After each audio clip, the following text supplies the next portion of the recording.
I was lying in my car here before, in the back here. I was testing out whether it's going to be comfortable to sleep in, so that we can take a trip and maybe just sleep in the car instead of setting up an entire campsite. And my neighbour walked by. I'm just lying back here killing time watching videos while I test if it was comfortable. My neighbour walked right past the open window of the car and sort of goes, "Hi." Wondering what I'm doing, just chilling in the driveway in the back of my car. Kind of funny. So the next trip we go on, I want to try just sleeping in the car. Okay, so when we have there's a bat there, excuse the bat, and the little mummy. Let's try and get over the other side of those. So when we go camping, there's plenty of room in the car, but when we camp, the car is full of camping gear, like chockers, and it's all about setting up outside the car and staying put for however long we stay put. But if Alexis and I just want to go somewhere and sleep in the car, we don't need all that camping gear. And I just tested it now, and I lay in the back for a bit watching videos just to kill time while I was sort of seeing if it was comfortable. And I used my just the Palanque mat. You may or may not have seen a video about those already. And it's not thick, but at home we have a floor bed anyway, and it's not terribly thick. And I'm quite used to sleeping on a pretty solid, hard surface. So yeah, it was all right. And I think Alexis will be fine because, you know, she doesn't weigh a lot. She doesn't have pokey hips, and she doesn't, I guess she doesn't feel the weight so much if she's lying on a hard surface. So yeah, I think it's going to work. I had the fridge here in the front seat. Oh, excuse this rubbish. This just plastics recycling. I used that there on the seat to prop up the one end of the fridge. So the fridge was this direction and opens up this way towards the front of the car, so I can easily access it, and the contents, if I have it there.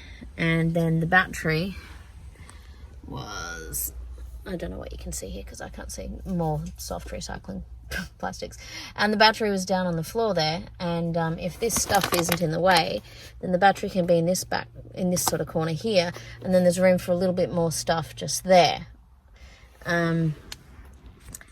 Excuse my hand.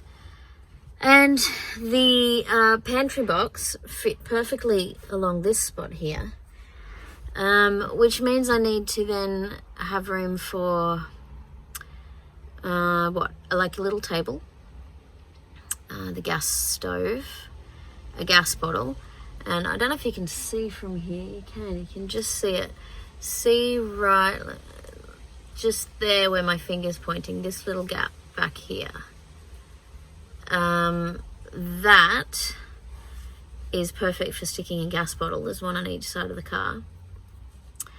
And yeah, so the gas bottles can stay there while we sleep because they won't take up much room at the end. The gas stove doesn't take up much room.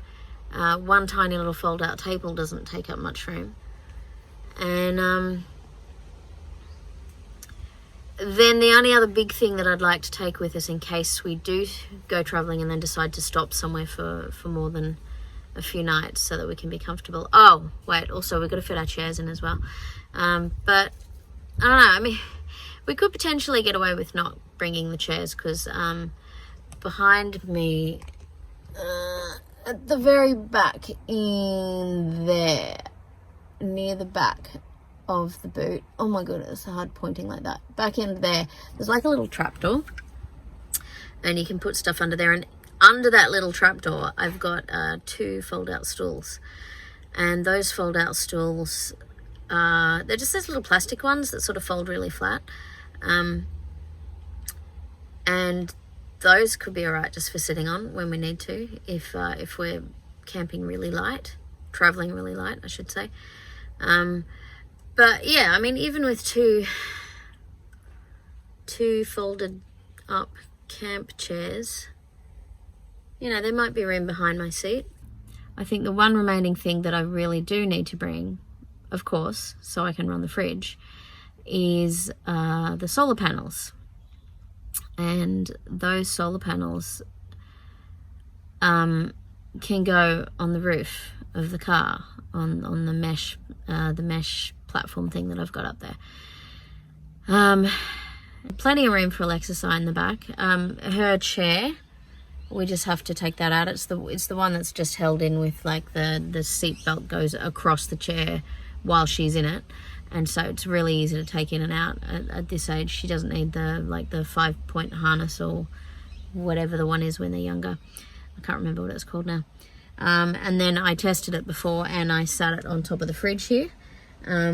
So while we're sleeping and stuff like that, we're not likely to need the fridge. So anything on top of the fridge should be all right. I mean, it's not ideal. It means we'll have to shift stuff around a lot. But I think I can cope with that. I think it'll work. I think it could be good. The main drawback is going to be the weather. Oh, my arm's getting sore. Hang on. Let me see if I can prop this up here. There we go. Just changed arms. Yeah, I think the main drawback is going to be the weather. Because if it's really hot, the car is going to get super hot. Now, while I was testing it out before, what I also did was I strung up my Sirocco fan between this hook here and the one on the other side there. Not sure how much you can see. There we go. There's light reflecting on my screen. So yeah, that. Oh, where's my hand? That one there. So yeah, I just I have some cord wrapped around it and carabiners on the ends of the cord, and that works really well. And so it was pointing through the back, and so it would basically, you know, I can angle it to whatever I want. It can blow directly across us, or it can sort of blow up a little bit just so it's sort of moving some air. And then I'd also like to get some sort of mesh covers for the windows, you know, fine mesh. I reckon I can get one for the 2 front windows, and they sit on the inside of the windows, and they do allow airflow, but you know, any mesh, especially fine mesh, is going to cut out some airflow. But if I've got the fan running as well, it'll create a little bit of extra airflow that wouldn't be there otherwise. I wouldn't want to have no mesh, because mosquitoes, flies, you know, they'd be a pain in the ass, and spiders dropping off the trees and crawling in the car and scaring the crap out of me while I'm sleeping. No thank you. If the weather was bad in regard to rain, if I can get those weather guards that go, you know, around the edge of the front window, and it sort of gives you like this much space to open your window, but rain sort of then spills over the top of it, so you can have a little bit of air gap and not get any rain in the car. If I combined that with those, I think they're called snap shades. I think they're called snap shades. If I combine the weather guard thing with snap shades on the front, if you can get weather guards for the back windows, that would be good. Maybe you can. I hope you can. I'll look it up. I'll find out. That way we can have a bit of airflow if it's raining. It still wouldn't be terribly comfortable, but you know, better than nothing at all. And yeah, and then I think if that worked out, I would like to get an awning to attach to the roof racks, and then we can easily set up shade if we want to, just at some really quick shade. And if we did want to stay somewhere for a few days, I can carry my it's the Outdoor Connection Air 360 Coolum Air 360, and it's that air pole sort of shade cover thingo, which worked really well on our last camping trip. So I can carry that, which doesn't take up too much room, and it's got an annex that can attach to it, so we can get quite comfortable with that. And it doesn't weigh a heap. The shade cover weighs about 10-11 kilos, and the annex I think is 5 or 6. So, but weight will be less of an issue in the car if I haven't got like a billion pieces of camping gear. So yeah, I think that'll work. I think that'll work quite well.